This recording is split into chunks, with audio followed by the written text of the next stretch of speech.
anybody who's been married a long time who tells you there hasn't been a roller coaster is a liar.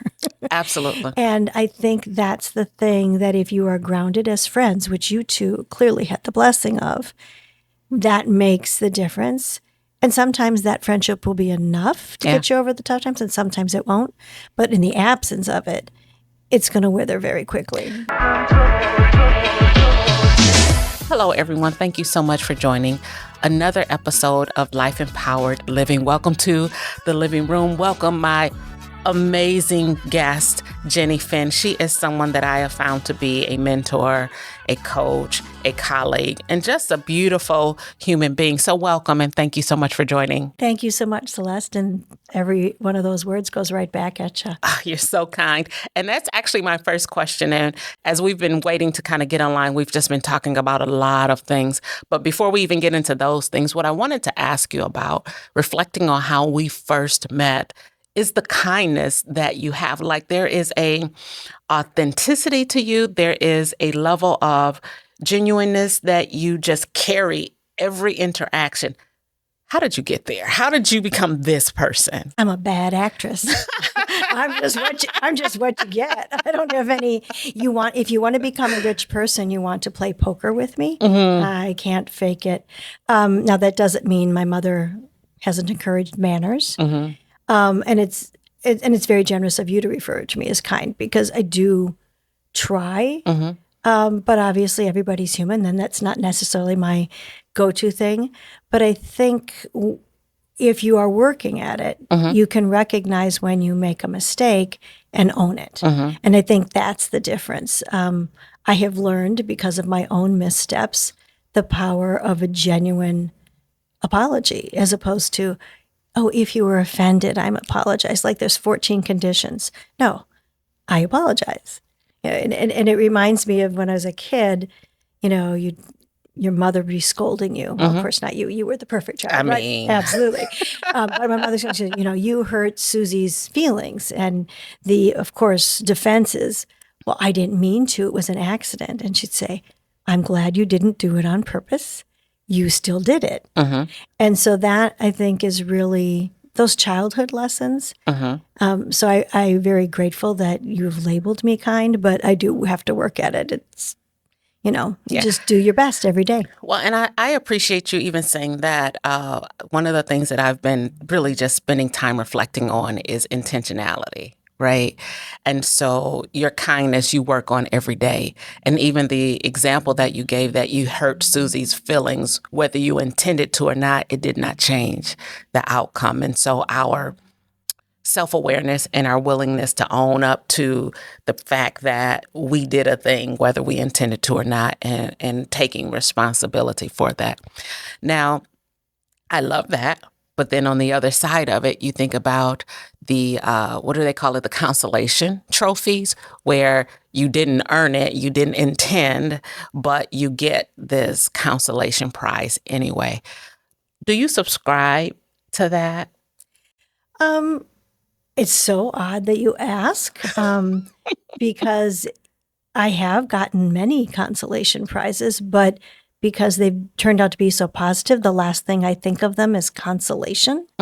So I have this accident of fate thing that's happened over the last 10 or 15 years professionally, where I step into a role, somebody else exits, and then I'm asked either permanently or temporarily to step into that role, which has happened to me quite recently at my job at the MATC Foundation. But I don't see it as a consolation. I've felt flattered that I was perceived as competent enough to step up. Now, I also don't want to pretend I'm all that in a bag of chips, because it's not as though that we had 10 people to choose from, right? But it really, it isn't a consolation once you go, oh, okay. And then you're like, okay, what is the good I can do for this time period right now? And it's really kind of self-serving, because it's a very joyful experience. I'm glad you said that, because, and let me tell you why. I have found that when you are not the first choice, then people then don't want to be the second choice. And what you are saying is that you don't have to be the first choice to be of value.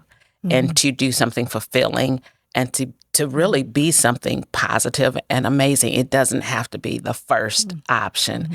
And you're okay with that. I'm okay with that. And so here is the question. How did you get to that mentality as opposed to the other one that I actually hear quite frequently? I think there's a couple of things. One, I got older. Right. I mean, you just, life gives you lessons and you realize that there are many ways to absorb what's happening to you. And I think there are some nuances. So when I'm in the race and trying to be that first choice and not being that first choice, that's a different feeling than when you weren't in the race, at least consciously. You were just doing whatever you were supposed to be doing, often as the partner to the person who is the number one. And then they make a choice that changes their life and yours. And the question is, how do you handle that opportunity? And that's kind of like all of life, right? I mean, you don't really know. That's the thing, I guess, is about, quote, growing up, right? When you're 22, you think you can script absolutely everything. And I don't think that's a bad thing because it gives you drive and it gives you a sense of curiosity, etc. And then life tells you in different ways that, yes, some of the things you script are going to work and some are not. Yeah. But then what life really teaches you is that regardless of how the script goes, how you react is really going to be the life that you build for yourself. Yeah. And I think that happens. I think that lesson was most distinctive when I worked in cancer support. When you realize that everyone from every walk of life, every culture, every economic background, health is the thing that reminds us that we're all human. And people who have had nothing but control of their lives become seriously ill and realize they have to let someone take care of them. And watching how different people coped with that experience and being of some support during that, I think those were some of the best lessons, some intentional and conscious, and some you just kind of absorb. Yeah, I think about, and I think we've said this before, we actually have, while very different, still very similar paths. And so at 18, 19, I actually worked in a nursing home and I worked on the hospice unit. And some of the most interesting and the most important lessons that have now stayed with me until this day happened then at that time. And I just remember almost being the last voice, right, or the last person. They didn't have family coming. They didn't have friends coming. So you have the CNA who's coming in to wash your face, make sure your teeth is brushed, that kind of thing. And that's the person that they're talking to. And so I remember so distinctly one of the gentlemen saying that, I wish I would have spent more time with my kids. I wish I would have spent more time with my family. I wish I would have been a better husband, father. And to hear that enough times, to know that no one says, boy, I wish I would have worked a little bit harder, right? Or boy, I wish I would have really gotten that project off the ground for that company. That's never where people are. And I think that those are the lessons that help anchor us in what's next for us. They should be maybe guiding principles to help us determine how we're going to spend our time and our energy. And so when I think about you and the work that you're doing now, even in this role that you're now doing, can you just tell us a little bit about the impact of the work that you're doing? It's interesting because a lot of when someone asks me about my professional background, I'm like, really, it actually fits together very nicely in my head, but on the surface, it might look a little disconnected. And so I've really had to think about that. And no matter what it's been, it has had a tie to education, even if it hasn't been formal education. So, right now I'm working at Milwaukee Area Technical College at the foundation. And very specifically, our primary role is to bring financial support to our students for scholarships and their supplies that they need for class and things like that. Some of the wraparound services as well. In addition, we also support college initiatives, working obviously with the president of the college and whatever the strategic plan prioritizes. But working in breast cancer support was also about educating making sure that the women, sometimes the men, and their families and friends had the right information and access to it so that they didn't feel like they were in a quandary. And all the other work, even when I was at YWCA, it was about educating people about the genuine history of this country, not telling them what to think about it, but just making sure that they had the entire history there. And that all oddly does connect to the fact that I'm a lawyer, because lawyers never stop learning. We're just really curious. We always want to read. We always want to learn. And then you realize there are all these different ways to learn. So there's always been an educational connection, whether it's volunteer or work. So I think, one, that's a through line. But it's also very interesting that you mention your early experience with hospice, because even though some of the things that have happened in my life haven't been my choice, but opportunities opening up, one of my very deliberate choices is figuring out what is next. And a few years ago, I started inching with one class at a time toward studies for a hospice chaplain. And so because I'm still working full time and have other obligations, I will not be in school full time, and this will not happen instantly. But in a few years, I will get there. And that is what my next over the horizon is. And it still has an education tie because I'm continuing to learn. But I agree with what you said. You learn from folks when they are reflecting. And this whole next step for me, I learned because I volunteered at hospice and learned from people just the way you described. I love that. I'm not a lawyer, but I think the thing that we have in common as well is that we're both life learners.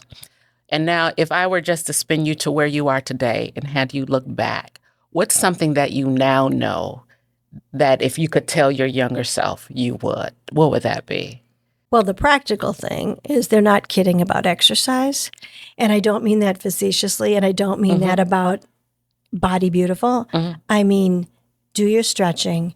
Just like they joked you should floss your teeth, you need to stretch to keep yourself nimble and flexible. And it's not a joke. And as long as you do that, it doesn't take a lot of effort. You really can actually physically enjoy every day. You can move around.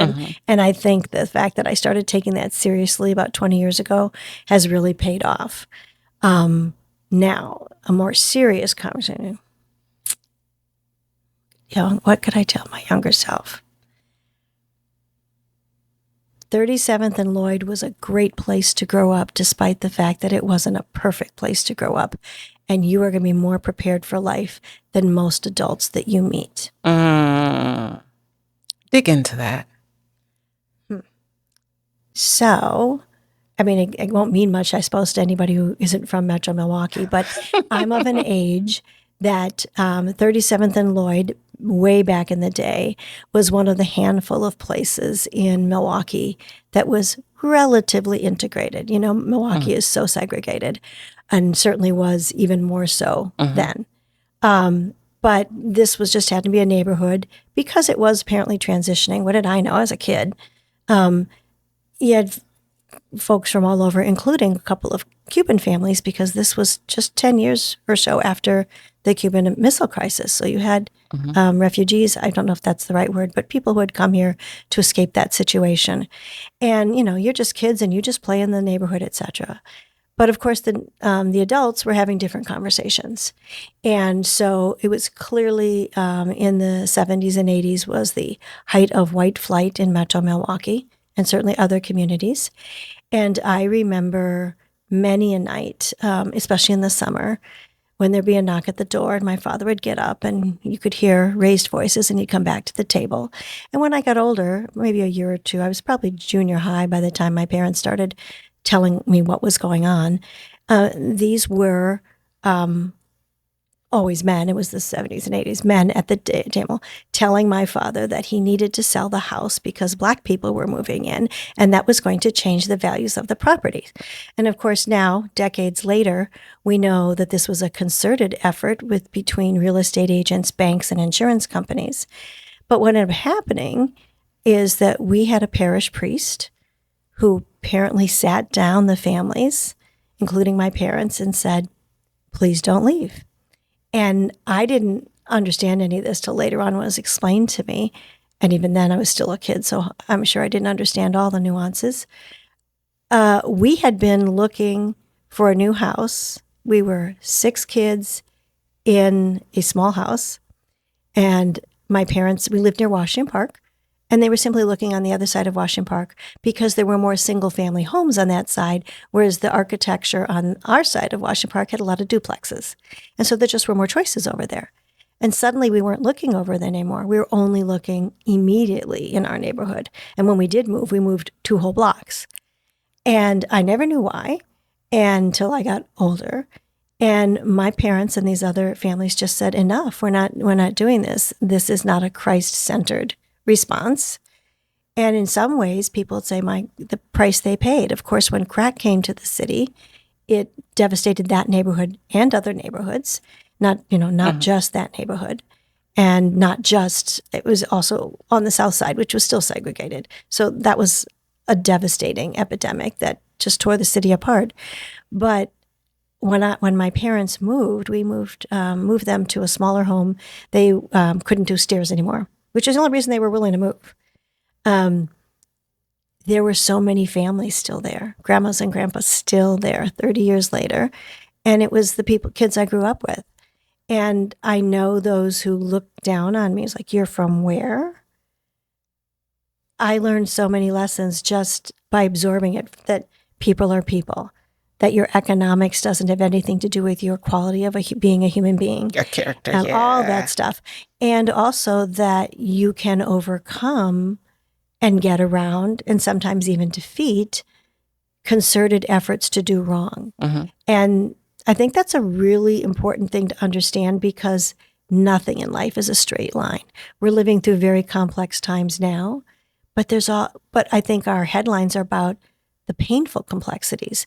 There are so many beautiful complexities that don't sell papers or get clickbait, don't serve as clickbait. And I think those are the rooted lessons I learned as a kid, even though I didn't have labels for them, that serve me really well now. So that's a really long answer, but I'd tell my younger self, don't sweat it, because everything you're learning is actually going to be very useful. I think I have no words. That is so powerful and so impactful, because you actually were able to learn diversity.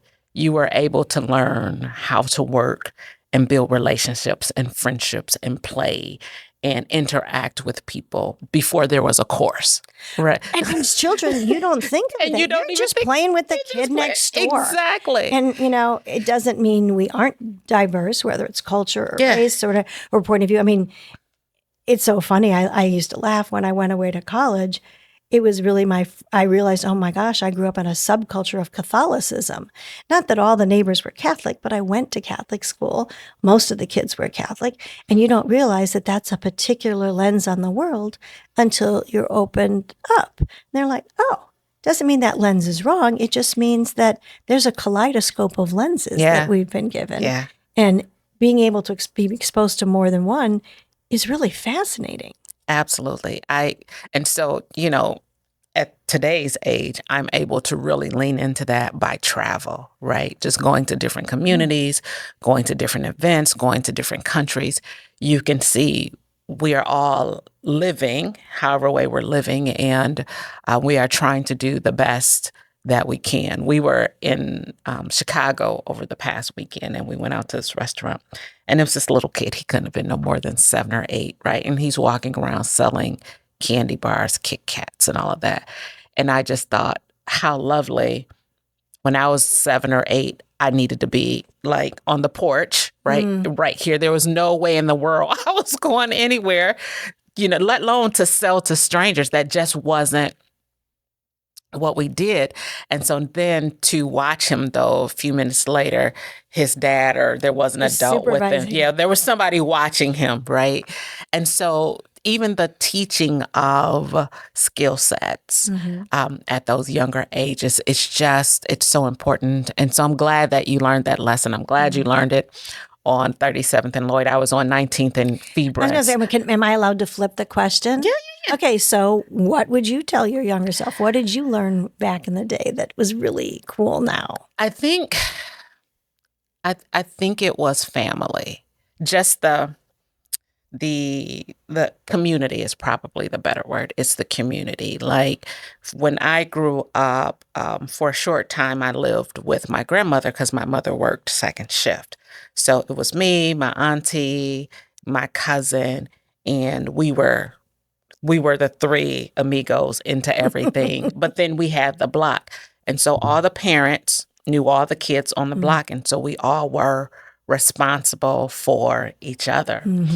Fast forward to now, my community is a little bit different, and it's my church community. And I can't tell you how many times my kids came home angry because they were like, Mom, we can't do anything. Sister so-and-so was at the mall and they caught us. Well, what were you doing that you had to be caught, you know? And so one of my favorite stories is we had this gentleman that went to our church. He's now passed away, but we called him Big Fred, and he was Big Fred. He was literally Huge. 6-something, big guy. My daughter's a teenager, and she's on a date. Big Fred don't care. So Big Fred walks up to the table with her, and she's 16. We know she's on a date, but he don't care. Does your mom know you're out here with the boy? And I was just... Oh, that's good. So she couldn't get away with anything. She found out how, but the point is that was the community, and the appreciation of it, I think, is what was or what is most important and impactful. And So is there a theme between the two of us? Because although they're very different examples, they both kind of circle back to the important lessons are about our humanity. that's what it all boils down to. Even for me, I'm literally out and I'm just watching like, yep, they're being people. They feel, they don't look like us. In the research, so I think that I'm in school for my doctorate of strategic. Yes, I can't wait to celebrate. Yeah, me too. But in my research, I'm just learning how, first of all, the research that I'm doing around leadership and communication, and the research that's being done, the research that I'm studying, it's from all over the world. And so for me, that's very interesting.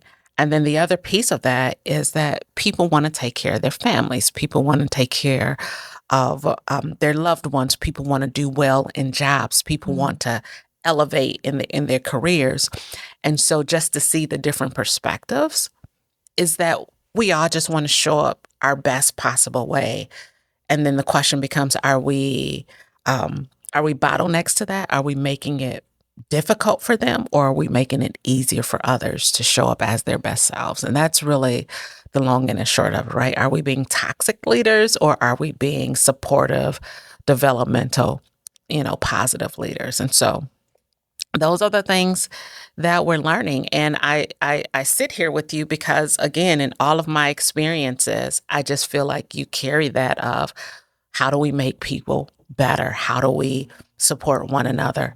Talk a little bit, just offline, we were talking about some of the different schools and veterans and the challenges that they're having. And your response was, well, we can share our best practices with that school. Well, and it's because, as it happens, as you know, this morning, we learned that the gentlemen that are assisting with this podcast actually got their key education with respect to this profession at MATC. And I was, of course, very proud, like I had anything to do with it. And but one of them had commented that the veteran services were excellent at MATC, and there was some concern about someone he cared about not getting similar quality services at another institution. And to me, it's like, oh, well, I happen to know, and this is probably common in every profession, right, that people share best practices within their industry. So if he, as a user of services, found them excellent, and his loved one is not finding them excellent someplace else, it's not about dissing the other location. It's about, oh, I wonder if the professionals at our place are familiar with the professionals at that place, and maybe they could have a conversation, because it could be a lack of information. It could be that they're resourced differently. It could be the ratio to staff to student veterans is different. There are all kinds of things. But I do find that, well, it's probably true of everybody, but particularly I witness it in the student services arena and my colleagues who have direct students contact every day, by nature, they just want to solve problems and help people. And although obviously they are committed to the students at their institution, there's no way they would hold out and not share productive information or, hey, here's a secret as to how to get the Veterans Administration to act a little more quickly. I'm sure that kind of camaraderie goes on across institutions. So, maybe if after we're done, I can connect people to talk to each other, great. And if I'm just butting in, they'll politely tell me to mind my own business. But that's the quality, that's the characteristic, that is the trait that we're celebrating. And that is how, we talked about kind of that theme of humanity. That is how we move it forward, by helping and supporting one another. Now, because that's empowering. That is empowering. And I was going to say, I ascribe to you, and I've never said this to you until today, but as a mentor, because I watch, I follow, I pay attention to your interactions, not only with me, but with others. Who do you go to, or who do you look for in a mentor? Well, it's interesting to say that, because that is actually one of the odd things of serendipity. So I met another woman in a hallway. We met in a hallway. I met another woman in a hallway. Actually, I think we're both walking to the ladies' room at a conference, and we just had such a deep and wonderful conversation. And we've come from different worlds. We now live in different worlds, and we also have seen each other at our best and worst, and we're honest with each other constantly. So if I need someone to say, "Hey, what's up?" and listen to me, I call my friend Angela Adams. Oh, I love Angela. Yeah, so who I met in a hallway at a conference, et cetera, years ago. I also am very spoiled. I have 3 really close women in my life who are my best buddies, but also we're mentoring each other because we're all honest with each other. And it's funny. One is my best buddy from high school. One is my best buddy from college. One is my best buddy from adult volunteering life. The 3 of them have somehow over time all landed in the metropolitan area, even though they're not all from here. And they all like each other. And they even hang together when it's just such a gift. So they're kind of like my sounding board. And then formal mentoring, I actually have a posse, small posse, and they actually came out of ABCD. These are women who all served on our board, who I continue to be in touch with on a regular basis, and they with each other. And we get together 3 or 4 times a year. I can also pick up the phone at every time. And the wealth of their background. I mean, one is the retired publisher of the Journal Sentinel, and used to be on the board of the Associated Press. One used to run the county mental health services and is a retired nurse executive. Another is a former mayor. And another one is they're all retired. I'm a little jealous, a retired executive who had a very complex job. And I kind of look at myself and go, how did this little kid from 37th and Lloyd have women this smart in your backyard? And then there's always the side mentors, the teachers you've had over the years. What about you? I think everywhere I go, I carry the mentality and the perspective that you can learn from anybody. I always say, even the drunk person on the street, you can learn what not to do. So I think that every interaction that I have, I seek to learn something that will make me better as a result. But more specifically, there are some older members of my church that I connect with, that I just listen to. I have my husband. I'm always brainstorming, and I'm now a self-proclaimed researcher. I didn't know how much I enjoyed just digging into things. It's almost a problem, but You got a 12-step program for research. I mean, it's like, what's the question? Answer the question. I know I need to answer the question, but now I got to understand these 2,000 dynamics around it to answer the question. And so every answer from me becomes, that's complicated. I mean, it depends. What are we talking about exactly? You need to go to law school, because it depends is the famous law school phrase. That is my answer for everything. So I drive Sheldon crazy a little bit too. So, but That's okay. yeah, It's he'll be okay. Yeah. So, but yeah, I do. So I do have kind of my circle. And then I just have the friends, right? And I think for me, because my headspace is always in research and studying and work and making people better and being empowering and embracing and all of the things, I just need to laugh and hang out. And that probably for me, my most important group. Oh, that's incredible. It's so interesting to me that you mentioned Sheldon and I didn't mention my husband, Evan. And yet I think it's because he's like the silent mentor. Mm-hmm. It's not so much, I mean, not that we don't have deliberate conversations about serious things and lighthearted things as well, but it's more about how he conducts his life. Mm-hmm. He's much more reserved than I. So it's a nice balance.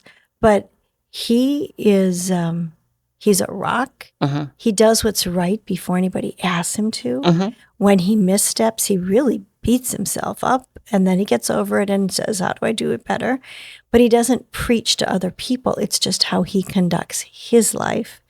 And after a while, if you hang out with him, you're like, that's pretty amazing. Because he's had to do it kind of as a loner. We're the opposite. I'm one of 7 children. He's the only child. Mm-hmm. And he's kind of figured it out just by doing it one day at a time. And that's kind of a quiet mentoring because he's just an example I live with every day.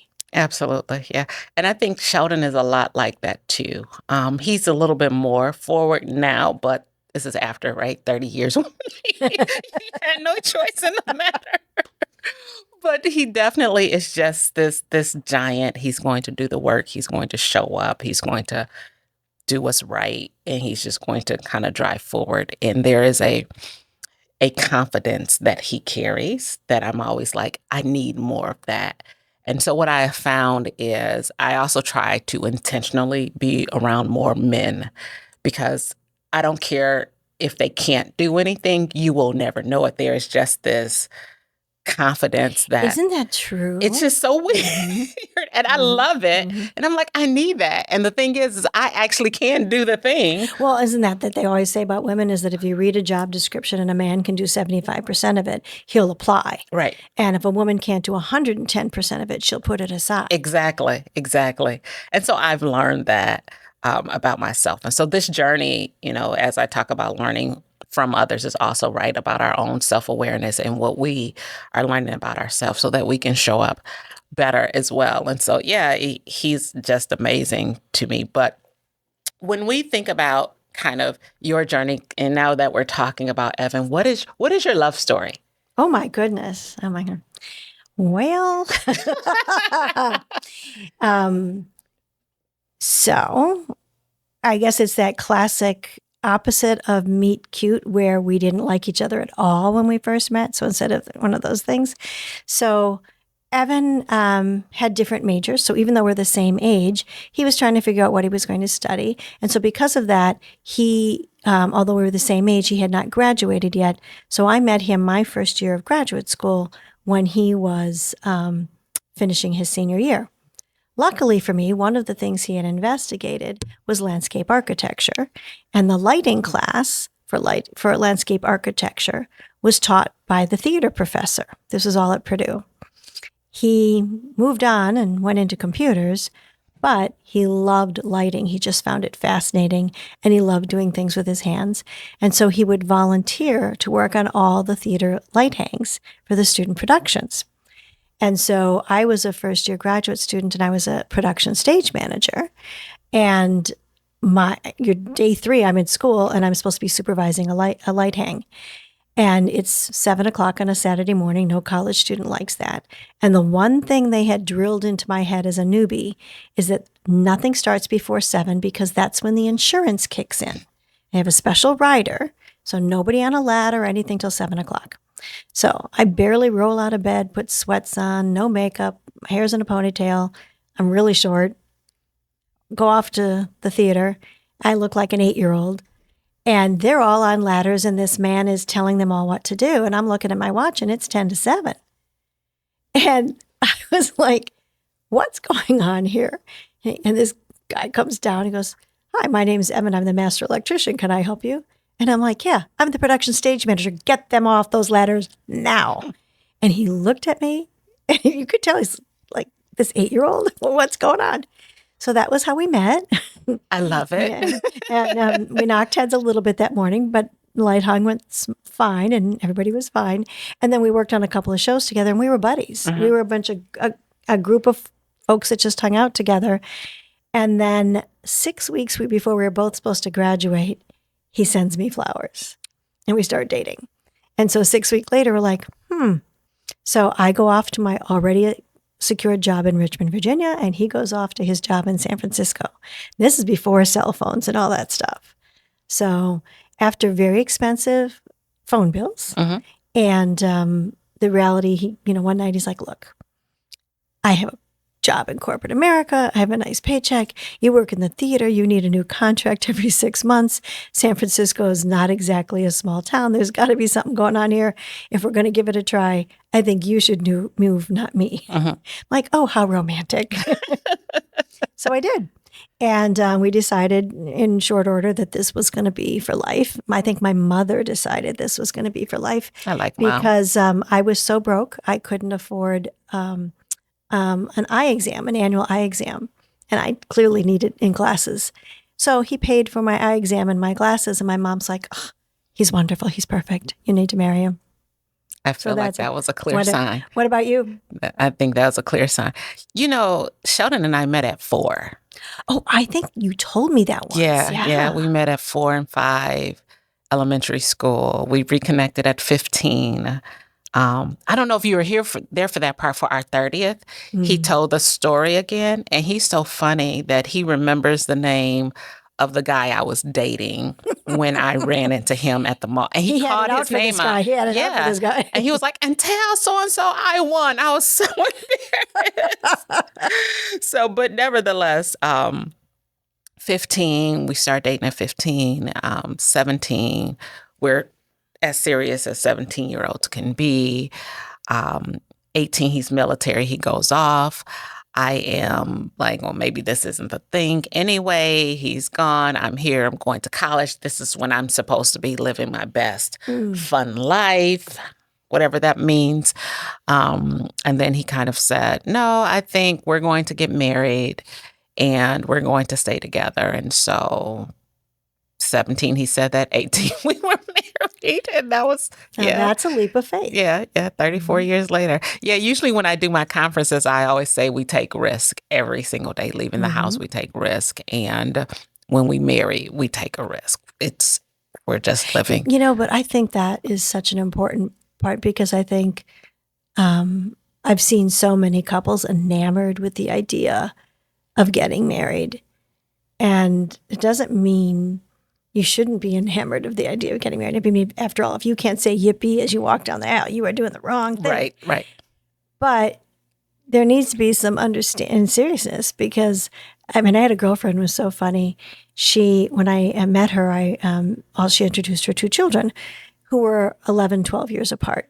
And she said, this is so-and-so and this and so. So yes, same marriage. And I just looked at her and she said, oh, anybody who's been married a long time who tells you there hasn't been a roller coaster is a liar. Absolutely. And I think that's the thing that if you are grounded as friends, which you two clearly had the blessing of, that makes the difference. And sometimes that friendship will be enough to get you over the tough times, and sometimes it won't. But in the absence of it, it's going to wither very quickly. Yeah, and I think, too, today, I think we have an additional challenge of all of the perspectives and perceptions of what marriage looks like on social media. And so if I am not being wined and dined nonstop, if it's not all fun of smiles and bubbles and ice cream all the time, then there's something wrong. And that's just not the case. You have to be anchored. I say you have to be committed to the commitment of marriage. Sometimes you don't even like the person, but the commitment. Yes, it's committed to marriage. It's like, okay, I remember I used to like you right now. But, it's interesting, the whole thing about whining and dining. I do find that so interesting because I know folks who, they would run up their credit card to chase after the woman of their dreams. And I'm like, why? and I really think it's this commercialization of what it's supposed to look like, which is hysterical. I remember my parents met at Marquette, both from out of town, whatever, and they're on scholarship, so they don't have. Actually, my dad was there on GI Bill. Now that I think about it, my mom's on scholarship, and they're fancy. They went out to one fancy dinner. They got on the bus and went out to what is Wauwatosa, to the Blue Mound Inn, which was a fancy place because it had cloth napkins. And what was really sweet is that's where they would go for their anniversary for years and years and years, because it was their first and only fancy date. It's the only one they could ever afford. Absolutely. Absolutely. And you know what's so funny? I'm glad that you mentioned that. I spent about 10 years in banking, and I was a victim teller in a robbery. And so being part of these robberies, they sent us to this training, and they had a guy who was a reformed robber facilitate the training. Really? They do that? Wow. They did when I was there. But That's what was funny, career fruit, right? Yeah. But what was funny about it, though, is the gentleman said, because he opened it up for Q&A, why did you do it, that kind of thing. And he said it was for a woman. He said that he was dating a girl I think he had married her, but she came from a really wealthy family. Oh my gosh. And so there were expectations of him he felt like he had to align himself to.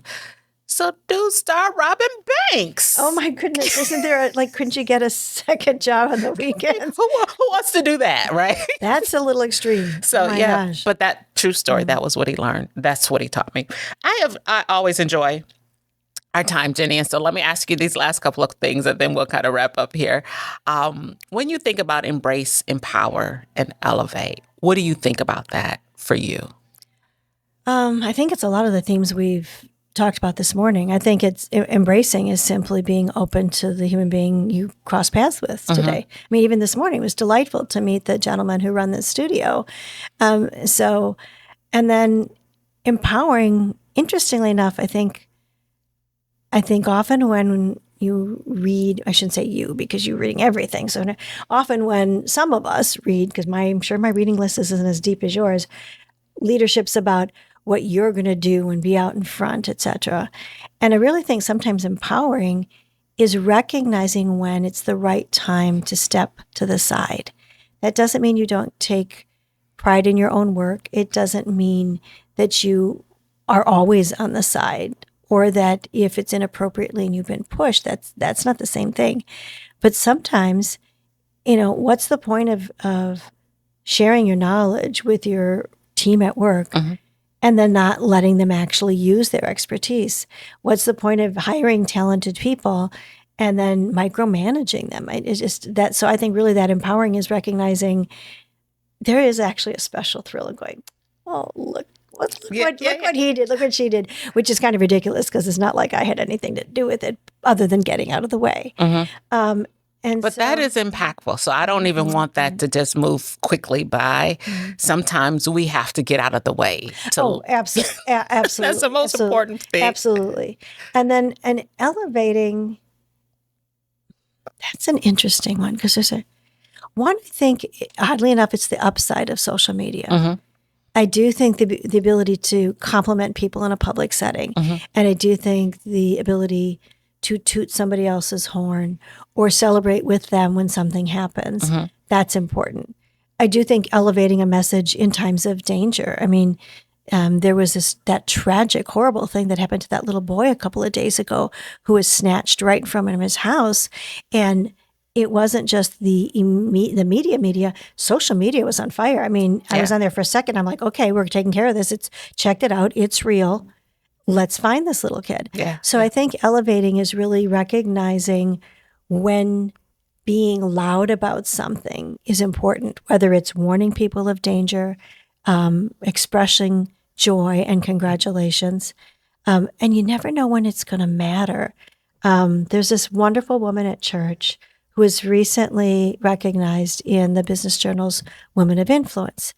And many of those folks get recognized have some kind of public profile, but many of them are behind the scenes, and good for the publication that they honor those women as well. And she's one of those folks that is often behind the scenes and is at a smaller company. And yet, because I know of what she does through other people and through church, she truly is remarkable. And when I was at the event and noticed that a lot of other folks were getting a lot of props and she was just getting polite applause, I immediately made a point of tagging people on social media that I knew had a lot of following in my complimenting of her. Didn't think anything of it. It was just a nice thing to do, and she deserved it. Well, she pulled me aside at church yesterday and was like, you have no idea what difference that made. She goes, it was great when they called, but it's really great when people from church notice. And I was like, wow.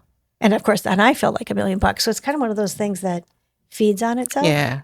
Pulls it forward. Absolutely. And actually, that is what it's all about. I said I was done, but I do have another question for you. And you touched on it just a little bit.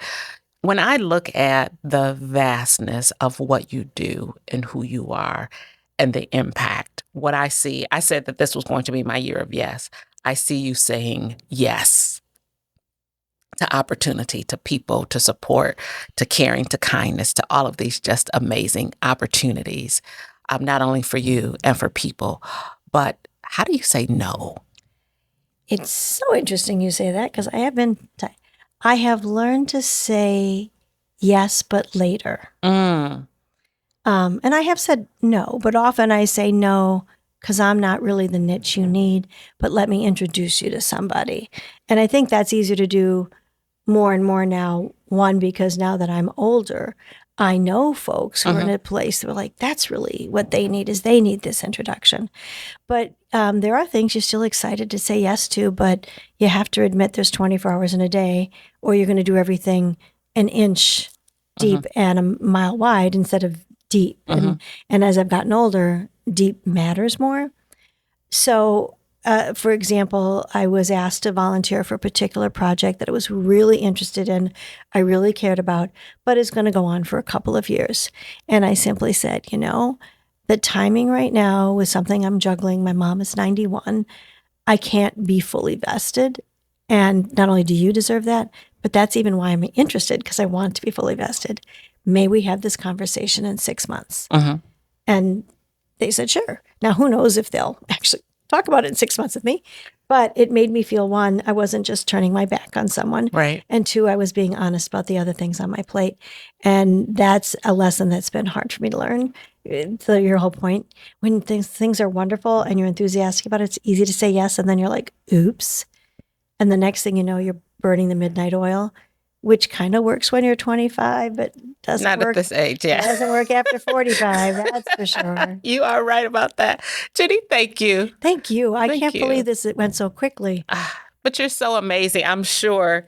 Well, that's you. Yeah. You bring it out on everybody. And that's actually, I think, why these conversations are so interesting to listen to. The variety of people that you choose to speak with is really wonderful. I mean, I have I don't want to call you a theater, a person in art. So you have a creative, a lawyer, and a philanthropist all in one. This is, but I think. And opinionated. So there you go. And a person with an opinion. Absolutely. We need it all. And I think that that's the value of it, though. I think that's the value of hearing your voice, hearing your perspective, hearing your experience, because a lot of times we only get to see what we see in that snippet.